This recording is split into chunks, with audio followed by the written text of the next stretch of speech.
भी नवमी को आप आंवले के पेड़ के नीचे घी का दिया लगाकर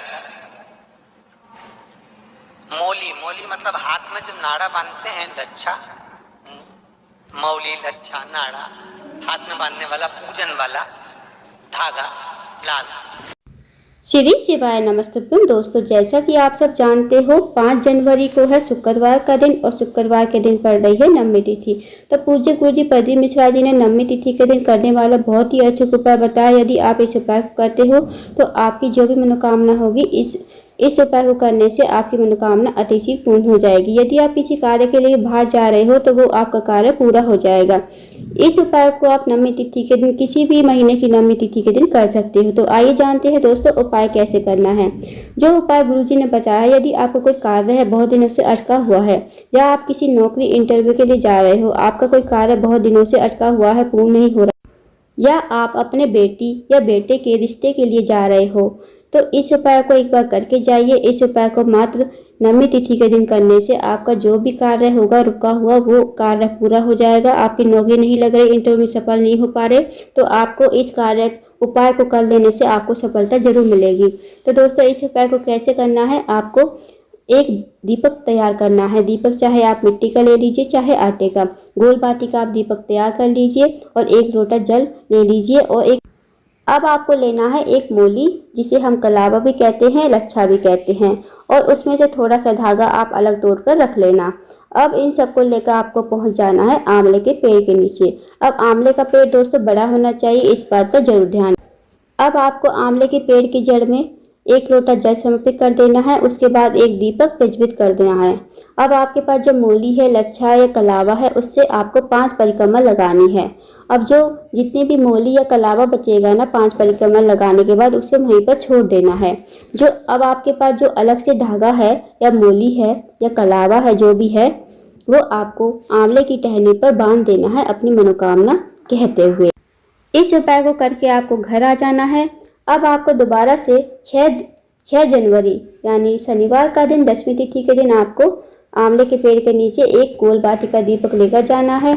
अब गोल बाती का दीपक आपको प्रज्वलित करना है। अब आपको क्या करना है, आपको दीपक प्रज्वलित करने के बाद जहां आपने नवमी तिथि के दिन आंवले की टहनी पर कलावा बांधा था, लच्छा बांधा था, वो आपको खोल देना है। फिर वो आपको अपने सीधे हाथ की कलाई पर बांध लेना है, या आप अपने घर पर ले जाकर किसी से भी बनवा सकते हो, या आप अपने साथ किसी को लेकर आए हो तो आप उससे बनवा लीजिए। फिर आप इसे बांधकर किसी भी काम के लिए बाहर जाइए। जो भी आपका कार्य होगा, या आप नौकरी के लिए जा रहे हो, इंटरव्यू के लिए जा रहे हो, या कोई कार्य है बहुत दिनों से अटका हुआ है, तो इस कलाई को बांधकर घर से बाहर निकलिए। इस उपाय को करने से आपकी जो भी मनोकामना होगी अतिशीघ्र पूर्ण होगी। जो भी आपका रुका हुआ काम होगा वो जरूर पूरा होगा। तो इस विशेष उपाय को करके देखिए। नवमी और दशमी तिथि के दिन 2 दिन उपाय करना है, तो इस विशेष उपाय को जरूर कीजिएगा। अब जानते हैं दोस्तों अगले उपाय के बारे में। बीमारी डॉक्टर का पीछा ही नहीं छूट रहा हो तो शिव महापुराण, विष्णु पुराण और स्कंद पुराण में जो पुरुषोत्तम कथाओं का वर्णन किया गया है, एक आटे का दिया, उसमें 4 बत्ती,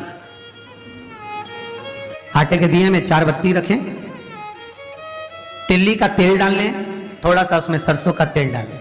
महाराज, घर के बाहर अर्थात घर के अंदर के बाहर जो चौखट होती, चौखट से यदि आपके घर में किसी भी प्रकार की बीमारी है, या आपके घर में किसी भी फैमिली मेंबर को कैंसर जैसी बड़ी बीमारी हो गई है, बीमारियां पीछा छोड़ने का नाम ही नहीं ले रही, तो आप इस उपाय को नवमी तिथि के दिन जरूर कीजिए।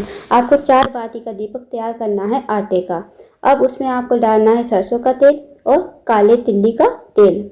उसके बाद इस दीपक को अपने घर के मुख्य द्वार पर, सबसे पहले आपके घर में जो भी व्यक्ति बीमार है, अगर वो इस उपाय को कर सकता है तो बहुत अच्छी बात है। यदि वो इस उपाय को करने में सक्षम नहीं है तो घर का कोई भी फैमिली मेंबर इस उपाय को करे। अब आपको क्या करना है, जो भी व्यक्ति बीमार है आपके घर में, जो आपने दीपक तैयार किया है तिल्ली का तेल और सरसों का तेल डालकर 4 बाती का, उसके बाद इस दीपक को जो भी व्यक्ति आपके घर में बीमार है या रोगीला है, उसके ऊपर से नीचे तक 21 बार बारना है। नरसिंह भगवान का स्मरण करना है। उसके बाद इस दीपक को अपने घर के मुख्य द्वार पर, मुख्य द्वार से थोड़ी सी बाहर, इस दीपक को आपको प्रज्वलित करना है। उससे पहले आपको उस व्यक्ति का नाम लेना है, गोत्र बोलना है। जो भी व्यक्ति बीमार है उसका नाम, गोत्र और जो तिथि चल रही है, जैसे पौष मास की नवमी तिथि है तो आपको नवमी तिथि का नाम लेना है, पौष मास की नवमी तिथि। फिर इस दीपक को आपको नरसिंह भगवान का स्मरण करके प्रज्वलित कर देना है। इस उपाय को करने से जो भी व्यक्ति की रोग बीमारी होगी ना, वो छू मंतर हो जाएगी। तो इस विशेष उपाय को करके देखिएगा। पूज्य गुरु जी प्रदीप मिश्रा जी ने बहुत ही अचूक उपाय बताया है कि जो नवमी तिथि के दिन करना है। इस उपाय को करने से जो भी व्यक्ति बीमार है उसका जो रोग है धीरे धीरे खत्म हो जाएगा। तो इस विशेष उपाय को भी आप कर सकते हो। इस विशेष उपाय को जरूर कीजिए। इस वीडियो में आपको 2 विशेष उपाय बताए हैं। जो पहला उपाय है मनोकामना पूर्ति के लिए, दूसरा उपाय रोग मुक्ति के लिए। तो इन दोनों उपायों में से जो भी आपकी समस्या है तो उस हिसाब से आप उपाय कीजिए। अगर आपको जानकारी पसंद आई हो तो वीडियो को लाइक करें, शेयर करें, चैनल को जरूर सब्सक्राइब करें और कमेंट बॉक्स में श्री शिवाय नमस्तुभ्यम हर हर महादेव जरूर लिखें।